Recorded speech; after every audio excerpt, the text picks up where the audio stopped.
Video বানাই কিছু পাই না পাই, অনেক ছোট, ছোট বোনের ভালোবাসা পাই। হরে কৃষ্ণ, আমি আবার চলে এসেছি একটা ব্লগ নিয়ে। তোমরা কেমন আছো? আশা করি সবাই ভালো আছো। তো চলো এখন যাচ্ছি আমি স্টুডিও। ২ দিন আগের ব্লগ এটা। সেদিন ছিল ডেমো। তো ওই কারণে যাওয়া, তোমরা তো জানো আমরা পুরনো স্টুডেন্ট। তারপরে গিয়েছিলাম কারণ অনেকদিন পর সবার সাথে দেখা হবে। এখানে আসতে না আসতে দিদিকে জ্বালাতে শুরু করে দিয়েছি। তো আমরা ওই কারণে হাসাহাসি করছি যে আসতে না আসতে আমি শুরু করে দিলাম জ্বালাতে। তারপর এখানে সঙ্গীতা দি কি বলছে ওটা তোমরা একটু শোনো আর ব্লগটা আমার শেষ পর্যন্ত দেখে যাও প্লিজ।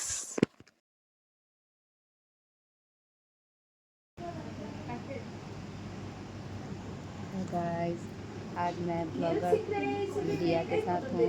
रिया खेपी, इसका खेपीपन बढ़ते जा रहा है। हमको प्रसाद नहीं खिलाई तारकेश्वर का। চলো তার কাছে ঘুরে আসি। এখন আমরা সবাই মিলে দেখছিলাম আই মেকআপ। আমি দেখতে পাচ্ছি না, ওই কারণে চেয়ারের উপর দাঁড়িয়ে গেছি। এখানে ভিডিও স্টার্ট করেছি। তো কিছুজন মানে সবাইকে বলবো না, কিছুজন আমার ব্লগ দেখে, সেটা দেখে আমার খুবই ভালো লাগে। আমাকে যখন বলে তুমি ব্লগ করো, আমার মানে কি বলবো, এত আনন্দ লাগে, এত খুশি লাগে। সবাই আমাকে একটু একটু ভালোবাসা দেয়, সত্যি খুবই ভালো লাগে। তোর ব্লগে আমাকে একটু ভাইরাল কর না রে। এই যে খেপি একটা মেয়ে, খুব ভালো, খুবই ভালো। বাবা রে সোনাটা আমার। হাই বলো না দিদি। এখন চলে এলাম দাদাকে একটু জ্বালাতে। দূর থেকে তো অনেকেই জ্বালালাম, ভাবলাম এবার সামনে যেয়ে একটু জ্বালাই। দাদা বলছে চল যে আমাকে কাজ করতে দে। আমি বললাম ঠিক আছে। তো আমাকে অনেকেই কমেন্ট করো যে দিদির আর আমার ভিডিওগুলো খুবই ভালো লাগে, মানে এরকম যে নর্মাল ভিডিও পোস্ট করে দিদি যে বলে সেইগুলো। সত্যি বলতে দিদি সত্যি খুবই মিষ্টি, সামনে থেকে সবার সাথে এরকম, শুধুমাত্র আমার সাথে না। আর তোমরা যে সামনে যাবে তবে বুঝতে পারবে, এরকমই ফোনে হয়তো বুঝতে পারবে না। এখন আমার দাদাকে কি জ্বালাচ্ছে সেগুলো। তা হিন্দিতে বলো, বুঝতে পারলাম না।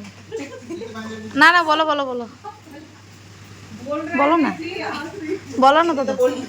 না না, বলো আর আগে। দাদা,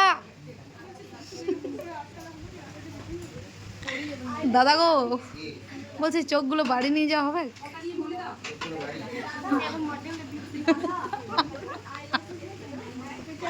চোখের দাদাকে দেখে না অনেক জ্বালালাম, হিন্দি বলো বাংলা বলো। এবার চলো কিছু কাজের কথা বলি। তোমরা শুনে অবাক হচ্ছে যে আমি আবার কিছু কাজের কথা বলবো। আমি নিজে কিছু কাজ করি না, তোমাদেরকে আবার কি কাজের কথা বলবো। তো এখন আমার একটা রিলস বানিয়ে নিলাম, তোমার সাথে পরে শেয়ার করব। তারপর এখানে সবাই মিলে খাচ্ছে টিফিন। আমাকে অনেক জোর জবরদস্তি করার পর আমি খেয়ে নিয়েছি। এখন যাচ্ছি বাইরে। বাইরে যেতে না যেতে আমাদের স্টুডিও শুভশ্রী গাঙ্গুলির সাথে দেখা হয়ে গেছে, এই দেখো। তারপর কোয়েল মল্লিকের সাথেও দেখা হয়ে গেছে, এই দেখো। আমাদের স্টুডিওতে কি নি সব আছে, সব হিরোইন আছে। তারপর এখানে টুনটুন মাসির সাথে দেখা হয়ে গেছে, দেখো দেখো টুনটুন মাসির মুখটা দেখো। পাশে আছে ঢোলু বলু। সরি মাসিমণি, তোমাকেও বলে ফেললাম। এখন চলে এসেছি আবার স্টুডিও, মানে বাইরে থেকে একটু ঘুরে। তারপর এখানে অনেক হাসাহাসি করছি, কারণটা জানো কেন?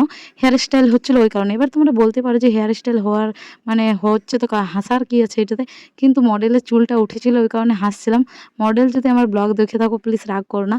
এখানে দিদি আমাদেরকে বকছিল, জুলি দি, যে তোরা কিছু কাজ মানে কর, হাসিস না বেশি। তারপর এখানে আমাদের ফাইনাল লুক রেডি হয়ে গেছে। কেমন লাগছে অবশ্যই জানিও। তোমাদের যদি ভালো লাগে তো কমেন্ট করে জানিও। আর তোমরা যদি কেউ এরকম সুন্দর সুন্দর মেকআপ শিখতে চাও অবশ্যই দেবযানী সরকারকে কন্ট্যাক্ট করো। তো তারপর এখানে দাদাকে আমরা বলছি, দাদা তুমি সবুজ চুড়ি কিনে দিয়েছো বৌদিকে? দাদা আবার জানো কি বলছে, কিনে দিয়েছে আবার পরিয়েও দিয়েছি, সে কারণে হাসছি আমরা। তো এখন চলো যাই বাড়ি। আর এই দুজনকে দেখছো, এরা হচ্ছে আমার ছোট ছোট বোন। ওরা দুজন আমার ব্লগ দেখে, আমি এক বেগ যাচ্ছিলাম, ওরা আমাকে হাক করেছে। আমিও তো অবাক হয়ে গেছি। আর সত্যি খুবই ভালো লাগলো, এইভাবে আমাকে ভালোবাসা দিয়ে যাও। আর মানে কি বলবো, আমার এত ভালো লাগলো, এত আনন্দ লাগলো, তোমাদেরকে বলে বোঝাতে পারবো না। তারপরে এই খাচ্ছে এখানে মোমো। ব্লগ নেই পর্যন্ত। হরে কৃষ্ণা, টাটা।